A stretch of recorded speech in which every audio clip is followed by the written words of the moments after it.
El punto de la hora, los puntos nucleares psíquicos.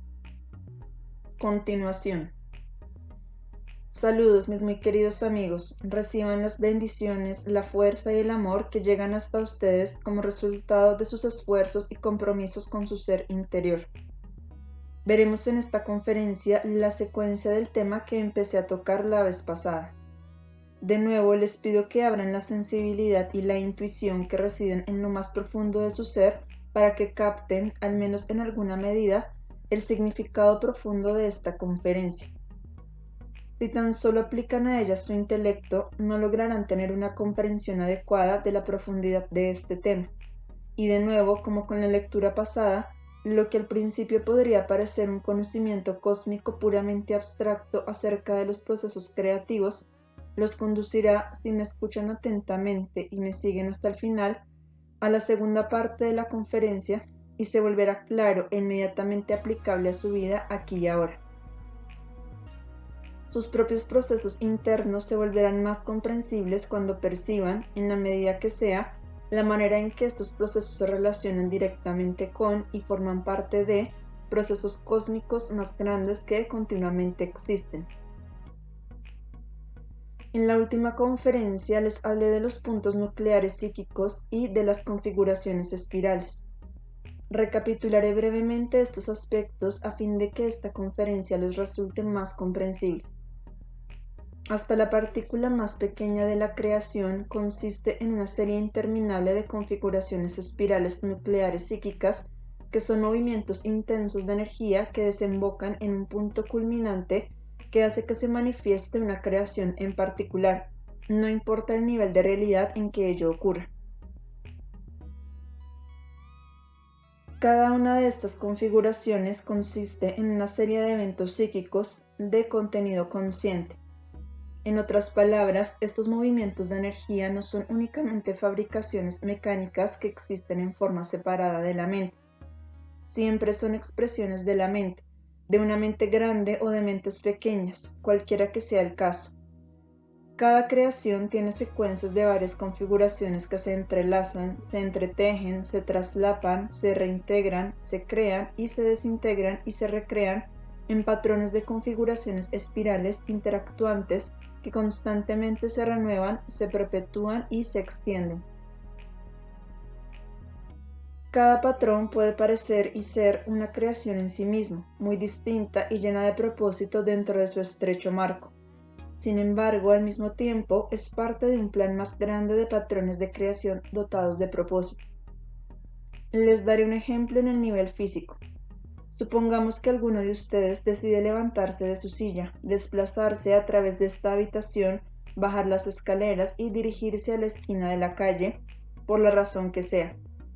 Ese plan total es una configuración, una espiral. Al llegar la persona a su destino, el punto culminante explosivo ha hecho que se manifieste el plan. Esta creación en particular ha hecho su aparición en este nivel de realidad. No obstante, antes de que este resultado sea una realidad, hay que dar cierto número de pasos. Cada paso es un plan en sí. Es la intención de mover ciertos músculos porque aun cuando en este punto de su vida ustedes ya muevan estos músculos automáticamente, la intención sigue existiendo. La intención, el movimiento y la ejecución de la intención siguen un plan determinado. Este plan, junto con la ejecución en cada partícula, crea muchas configuraciones espirales más pequeñas, completas en sí mismas. Los términos pequeño o grande no son correctos en este nivel de realidad, pero me veo obligado a emplearlos por falta de mejores palabras en su idioma. Cada paso es la creación de una forma espiral y de un punto final nuclear psíquico con todos sus componentes que son conciencia, propósito, plan y ejecución. El recorrido total, seguimos con el ejemplo de la persona que va a la esquina, consta de dicha forma total grande, que a su vez consta de las formas pequeñas, los pasos individuales. Pero el recorrido de aquí a la esquina tampoco es una creación aislada. Es parte de un plan más grande, un designio, un propósito, una intención, de los que el recorrido es una creación parcial tanto como el paso es una creación parcial de la caminata de aquí a la esquina. Es muy importante que entiendan esta fórmula porque representa el plan mismo de la creación. Veamos otro ejemplo. Supongamos que uno de ustedes desea construir una casa. El mismo principio se aplica aquí. Un número determinado de formas espirales creativas y parciales convergen en un todo que, a su vez, es, de nuevo, solo parte de un plan más grande. Así, cuando planeen su casa, tal vez primero deberán trabajar muchos años para poder comprar la propiedad y luego contratar al arquitecto que proyectará y diseñará la casa. El arquitecto, a su vez, debe ejecutar su propio plan, recurrir a los servicios de un contratista que organice el trabajo con varios subcontratistas que deberán colaborar entre ellos. Luego trabajarán los obreros y los decoradores de interiores hasta que la casa esté terminada. Cada persona que interviene en este proceso pasa por un número infinito de series de puntos nucleares psíquicos interactuantes, cada uno formado totalmente en su propia perfección, y todo el conjunto se vuelve parte de un plan y un designio más grandes, y así sucesivamente. Cada paso en su partícula más pequeña es una creación en sí mismo. Cada creación pequeña es una explosión de una formación espiral psíquica. La creación grande consta de muchísimas pequeñas que se extienden y se extienden. Por ejemplo, el propósito de la casa en sí es solo un paso infinitesimal en toda una larga serie de eventos creativos que se entrelazan. Ustedes mismos pueden deducir con algo de imaginación cómo ocurre que esta casa sea solo un paso relativamente pequeño dentro de un plan más grande. Este plan más grande, asimismo, es solo un paso infinitesimal en un plan aún más grande, como lo es esta vida humana cuando se la considera a lo largo de un periodo entero de su movimiento espiral evolucionario. Es muy importante que visualicen intuitivamente este proceso. Los ejemplos que di son muy sencillos. Sin embargo, incluso a partir de estos ejemplos sencillos, ¿acaso pueden imaginar cuántos puntos nucleares psíquicos se necesitan para existir y tejer toda una red de puntos nucleares psíquicos más grandes que a su vez se mueven, crean, explotan, se desintegran y se reintegran en un nuevo patrón significativo relacionado con el plan más grande? Tratar de imaginar el significado y el propósito, para ustedes inimaginables, detrás de estas planeaciones puede darles una muy leve idea de la mente divina que actúa en todo momento, con su sabiduría benigna y poderosa, y con su poder de creación. Entender estos principios, aunque sea en grado mínimo, les dará otra luz, a saber que hasta un acto insignificante como caminar de aquí a la esquina es efectivamente una creación. Hace falta el genio creativo más brillante para echar a andar los sistemas de energía, la coordinación y el control musculares, y los innumerables componentes necesarios para ejecutar tal acto creativo con todo lo que forma parte de él. Y caminar de aquí a la esquina no es una creación aislada. Debe tener la persona una razón para caminar hasta allá, y esa razón, de nuevo, es solo una parte pequeña de un plan o designio más grande. Este proceso de patrones creativos que se entrelaza, que constantemente se acelera, crece y se perpetúa, y en el que cada patrón es en sí perfecto dentro de su propio fragmento, y este fragmento es solo parte de un fragmento más vasto, y así sucesivamente, es apenas un esbozo del proceso creativo per se, siempre en acción. Imaginen la creación de un planeta, de la anatomía humana, de un sistema matemático, de las cualidades literalmente infinitas que contiene el éter, y aún así no alcanzarán a percibir ni vagamente cuántos sistemas enteros de creación, sistemas dentro de sistemas más pequeños, están contenidos en la creación de cada uno de estos ejemplos. No existe ni la menor partícula de aire que no sea en sí una creación perfecta de un punto espiral nuclear psíquico y de una explosión culminante. Cada una de estas partículas es parte de un designio más grande, como lo ilustré con otros ejemplos. Solo deseo hacerles ver que la creación más pequeña o más grande, pequeña o grande desde su punto de vista, está sujeta a la ley de series que es la base de la creación misma. Por eso me repito, Estas repeticiones los ayudarán a ustedes a percibir este proceso cuando observan su constitución interna, sus reacciones y las creaciones de su mente. Naturalmente, el mismo principio existe con las creaciones positivas y negativas. Como el universo está lleno de la condición o estado de ser, no hay el menor lugar donde exista la condición o estado de no ser. Ahora bien, cada uno de estos puntos nucleares tiene un contenido y un significado. No existe separado de la conciencia. Es parte integral y resultado de la conciencia. Y cuando ustedes entiendan el significado interno de un punto nuclear, cuando perciban un punto espiral nuclear, entendiendo completamente su significado y su propósito, su mensaje, habrán trascendido hasta cierto grado la estrecha prisión en la que sufren por ver el mundo fuera de contexto. Ahora bien, cuanto menos vean que estas creaciones parciales más pequeñas son solo partículas fragmentarias de un todo, más creerán que la partícula pequeña es todo lo que hay y que no tiene conexión con ninguna otra cosa, simplemente porque ustedes no pueden percibir más, y por lo tanto más fragmentados estarán en su conciencia momentánea. Cuando digo momentánea, quiero decir mientras residen en los estrechos confines de las limitaciones humanas. A la inversa, cuanto más perciban que todo lo que pueden experimentar es solo una parte y fragmento más pequeño de un plan vigente más y más grande, como el paso que dan como parte de todo el recorrido, siendo el recorrido un fragmento de un plan más grande que han concebido en su mente, más conscientes y conectados estarán con la conciencia de todo, el todo. Por lo tanto, más cerca estarán de la felicidad. El tiempo mismo es una manifestación de esta fragmentación. El tiempo, como lo he dicho a menudo, no es otra cosa más que la ilusión de una visión desconectada de la realidad. En el marco de este tema en particular, el tiempo es solo la percepción de los pasos parciales, las unidades creativas más pequeñas de los puntos nucleares espirales, sin ver la estructura entera de esta partícula.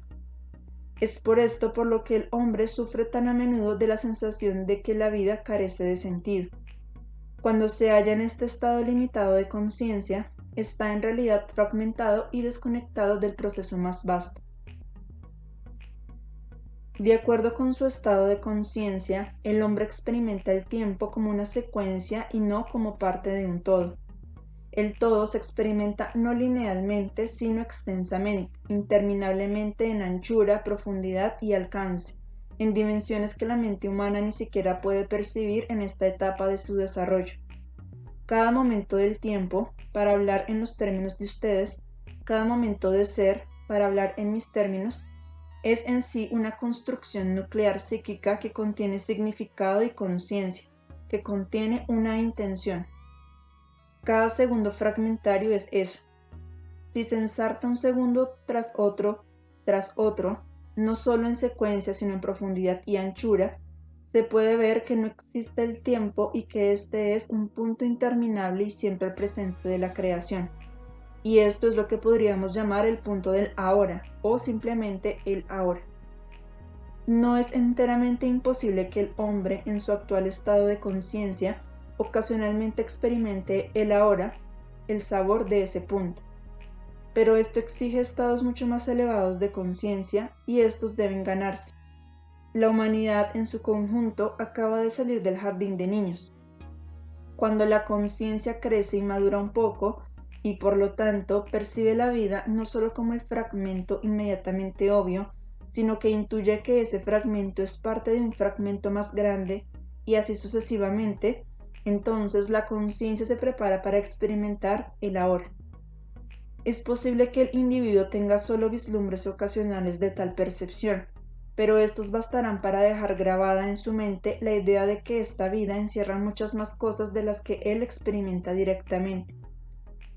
Estar en el ahora significa vivir completamente en el momento presente. De esto vamos a hablar en la segunda parte de esta conferencia. Solo cuando están en el ahora eterno se hallan verdaderamente en un estado de felicidad. Solo entonces están verdaderamente a salvo, seguros, sin temor y absolutamente ciertos, no como ilusión o fantasía, sino con una certeza interior absoluta, realista y justificada del hermoso significado de la vida que es un continuo, que no se detiene solo porque ciertas manifestaciones momentáneas parecen detenerse. Esa sensación de lo eterno es la verdadera dicha, pues cuando no hay temor hay una relajación completa.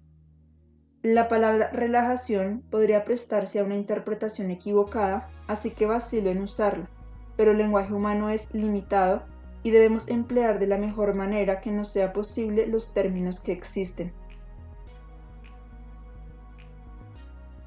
De tal suerte, permítanseme describir un poco lo que quiero decir aquí.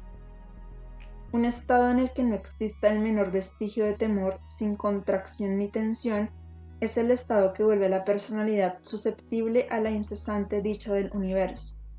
Este, sin embargo, dista mucho de ser un estado pasivo. La falta de tensión no implica flacidez ni inmovilidad.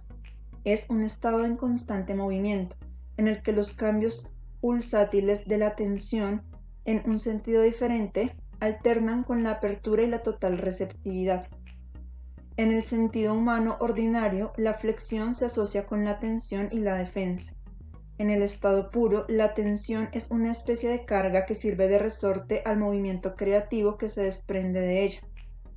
Este movimiento alternante de cargar y soltar es un todo creativo que hace participar a la entidad en la creación. Ambos movimientos son relajados en el sentido de que no hay miedo ni defensa. Expresan un estado profundo de certeza de que todo está bien en el universo. Este estado es de una dicha inmensa. El anhelo de esta dicha jamás se extingue en lo más profundo del corazón humano. Y cuando el hombre fragmenta su conciencia y crea la falsa realidad del mundo tridimensional, por dentro sigue estando conectado con la realidad más grande del ser eterno y con el ahora eterno. Su conciencia manifiesta constantemente, se esforzará por alcanzar este estado, lo sepa él o no. Este esfuerzo es en sí la fuerza motivadora para crecer, para buscar, para moverse, para aceptar las aflicciones temporales que son autocreadas y para atravesarlas como si fueran túneles con el fin de liberar al ser de la obstrucción. Esto requiere, como todos ustedes lo saben, una fuerza motivadora, ya que constantemente fluctúan en una batalla entre querer moverse y seguir su anhelo, o resistirse al movimiento y renunciar a lo que su corazón sabe que existe. Esta es una lucha tremendamente importante que cada entidad debe pelear. En cierto momento del ascenso evolutivo, la batalla se gana. Se establece un compromiso con el movimiento, aunque éste parezca traer una incomodidad o una pena momentánea. Desde luego que ese fenómeno es una ilusión. La incomodidad y la pena existen y deben manifestarse independientemente de que la entidad decida o no moverse en la dirección de su propio destino interno. Seguir este movimiento es la única manera real en que la pena puede entenderse y por lo tanto realmente disolverse. La negación de la pena solo parece eliminarla temporalmente, de suerte que surge la ilusión, aún mayor, de que la pena ha sido creada como consecuencia de la decisión de volverse hacia adentro en busca del ser real. El esfuerzo por alcanzar la felicidad es la fuerza motora, la fuerza motivacional que inclina el platillo de la balanza en la batalla interna entre movimiento y estancamiento, entre realidad e ilusión, entre satisfacción y desesperación, que lo inclina, repito, hacia el lado del movimiento, la realidad y la satisfacción. Esto debe ocurrir en una etapa o en otra. No obstante, el hombre también busca atajos. A veces quiere alcanzar la satisfacción del anhelo sin pagar el precio.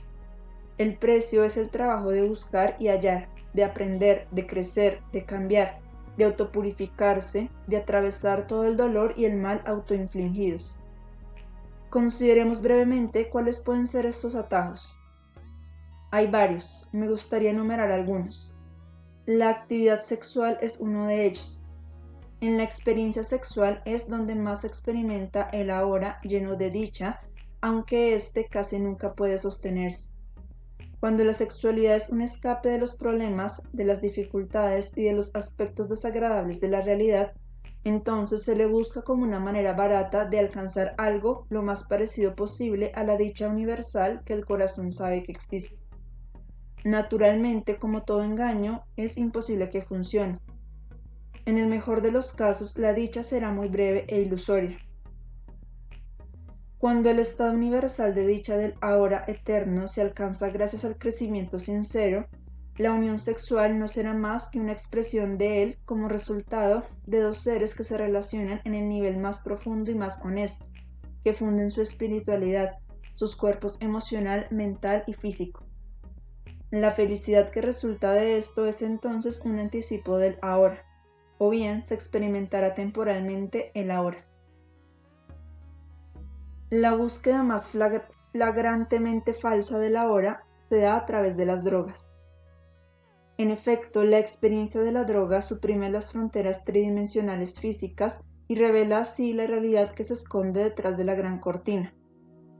Pero cuando esta revelación le ocurre a la persona sin habérsela ganado, el precio es alto. Creo que no necesito entrar en más detalles. Lo mismo sucede desde luego con el alcohol. Siempre es una combinación de dos aspectos de la personalidad. Por una parte, existe el fuerte impulso de alcanzar un estado de dicha que parte de la personalidad recuerda y desea, y por la otra está la resistencia a hacer el trabajo que debe hacerse. El intento de conciliar estos dos aspectos es la causa de que se busquen caminos tan falsos para experimentar el ahora. La caída desde el estado de felicidad se vuelve entonces mucho más dolorosa, y el estado de conciencia física ordinaria se torna mucho más oscuro. En las Sagradas Escrituras, la caída de los ángeles suele simbolizarse como un acontecimiento único, pero lo cierto es que se trata de una realidad fuera del tiempo que acontece siempre que el estado fragmentado de conciencia se intensifica como resultado de la violación de alguna ley espiritual. La búsqueda falsa del ahora es una violación en el sentido de que quiere obtener el resultado sin pagar el precio. La insistencia de llegar al cielo sin estar listo para ello hace que la personalidad caiga en el infierno. Los ejercicios de meditación son otra manera en que el hombre suele buscar el estado de dicha. A primera vista parecería que se trata de una búsqueda honesta, ya que casi siempre entraña una larga práctica de ejercicios de concentración y a veces incluso un estilo de vida bastante ascético que se supone que prepara a la personalidad para la experiencia. Esto también es muchas veces ilusorio. Un ayuno prolongado, los ejercicios de concentración, los cantos y la repetición autohipnótica de frases de meditación sí pueden producir resultados. Es posible que se presente una experiencia temporal que revele el gran mundo oculto detrás de la cortina. Pero si todas estas prácticas sustituyen a la búsqueda de sí mismo, a la autopurificación y al cambio a través de la corrección de las distorsiones más profundas, entonces serán en esencia similares a las rutas de escape grasamente destructivas que mencionamos antes. Si los ejercicios de meditación son mecánicos, el camino es ilusorio. Solo cuando el ahora sea resultado de un desarrollo lentamente ganado, serán verdaderamente vuestras las nuevas percepciones. De lo contrario, estarán invirtiendo demasiada energía y fuerza en algo que no podrán sostener con facilidad y que necesariamente se separará a la postre de las partes no desarrolladas, que después se eliminarán de la conciencia. Así pues, ocurre una tremenda contradicción. El ahora dichoso es verdaderamente el resultado de la unificación. Si esta unificación no se alcanza con honestidad y se buscan atajos, entonces en vez de la unificación se producirá una división todavía mayor. De hecho, en este caso, la personalidad empieza menos dividida de lo que se encuentra después, luego de disfrutar y probar temporalmente los ahora dichosos inducidos por medios artificiales.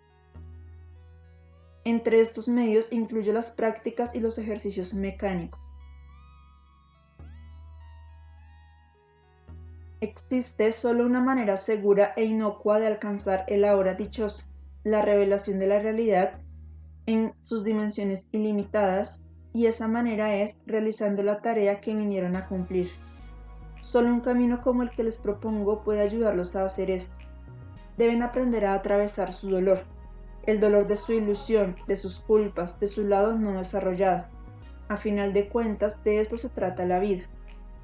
¿Cuál es realmente la naturaleza del estado cuando el ahora se pierde?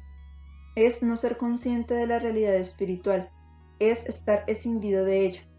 es pensar que la realidad temporal que han creado, una realidad ilusoria, si se me permite acuñar esta frase aparentemente paradójica, es la realidad.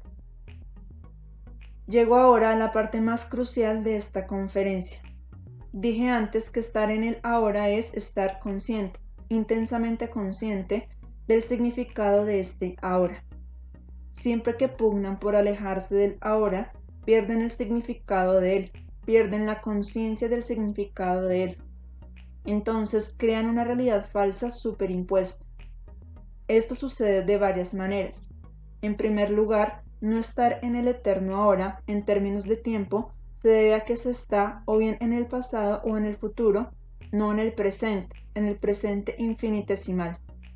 Pueden estar ustedes en el presente hasta cierto grado, pero aún así no verdaderamente conscientes del ahora. Cuando están en el futuro, viven cada minuto por adelantado.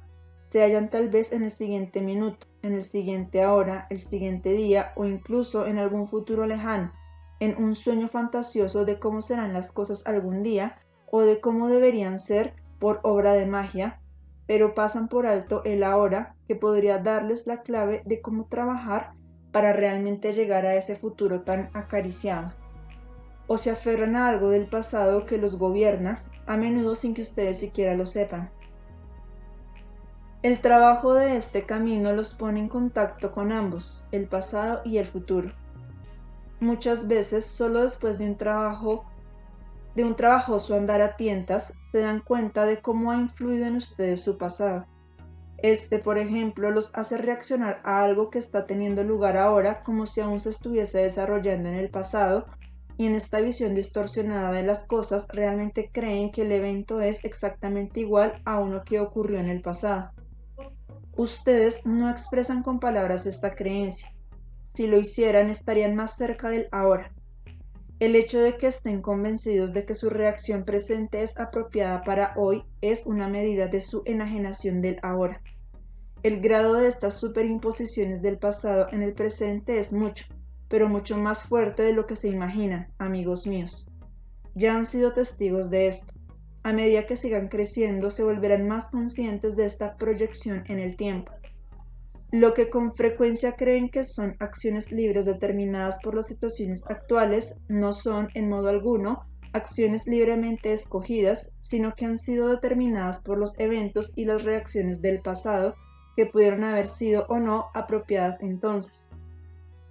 De cualquier modo, no son apropiadas hoy y conducen a la distorsión de la realidad y por ende a una falsa creación que rompe la conexión de ustedes con el ahora real.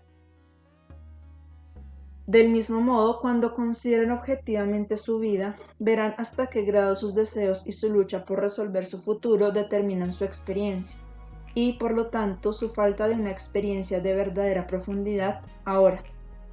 Así pues, pierden el ahora como resultado del pasado y del futuro que tiran de ustedes, por decirlo así, desde ambas direcciones. Hablando llanamente, esta falta de conciencia de lo que realmente tiene lugar crea la ilusión del tiempo. O, para decirlo de otro modo, la falsa realidad, la falta de autoconciencia, crea una fragmentación y un sentido de desconexión. No obstante, para estar en el ahora, para comprender su significado, para no vivir en el pasado ni en el futuro, se necesita algo más que un acto de la voluntad.